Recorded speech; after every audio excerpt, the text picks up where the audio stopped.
Hello everyone. তো দেখো আমি আজকে যাচ্ছি সেলাইয়ের, আমাদের এক্সাম ছিল তার জন্য। আর আমি কিন্তু সেলাই আর পার্লারের ক্লাস দুটোই কিন্তু আমি একসঙ্গে করছিলাম। তো এসে দেখি ম্যাম এই যে সব ছাত্র চলে আসে, তো লেট হয়ে গেছে তার জন্য তোমাদের দাদাভাই আমাকে রেখে চলে গেল। তো আজকে ছিল এক্সাম, তো এক্সামের জন্য সবাই আসতেছে। তো অনেক দূর থেকে কিন্তু ছাত্র আসছে, মাথা ভাঙা আরও কোথা থেকে জানি না। তো দেখো আমাদেরকে এডমিট দেওয়া হয়ে গেছে। তো এডমিট দেওয়ার পরে আমরা কিন্তু এখন পরীক্ষা দিতেছি। তো পরীক্ষা দেওয়ার পরে কিন্তু আমাদের স্যার এসে গেছে। তো স্যার পরীক্ষা শেষ হয়ে গেল, স্যার এখন খাতা নিচ্ছে।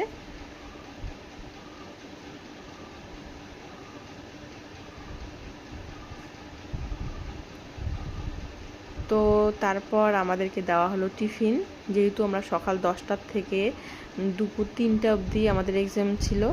তো সকালে ঠিকমতো আমরা খাওয়া দাওয়া করে আসতে পারিনি। তো আমরা টিফিন নেওয়ার পরে আমরা এক এক করে এখন যাচ্ছি বাড়িতে। তো যেহেতু সকালে আসছি, খিদে পেয়ে গেছে, তার জন্য আমরা তুফানগঞ্জ যাব। এখন তুফানগঞ্জ গিয়ে কিছু খাবো। তো বান্ধবীদের সঙ্গে এখন আমরা যাব তুফানগঞ্জে। তো দেখো আমার হাতে হচ্ছে প্রজেক্ট। তো এগুলো হচ্ছে এক সপ্তাহ আগে আমরা প্রজেক্ট জমা করছিলাম স্যারের ওইখানটায়। তো আজকে এক্সামের দিন প্রজেক্টগুলো দেওয়া হলো আমাদের। তো এখন আমরা সবাই মিলে যাচ্ছি তুফানগঞ্জে।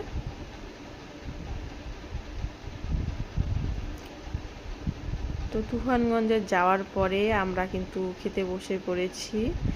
তো এখন আমরা সবাই খাবো পরোটা।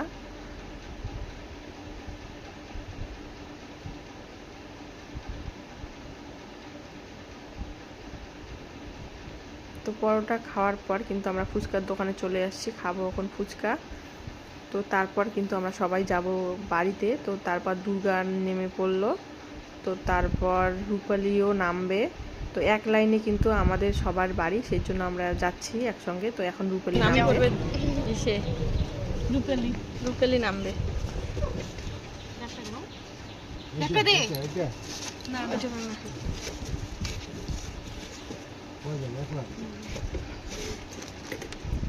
তোমার ভালো এটি 10 টাকা আর আমার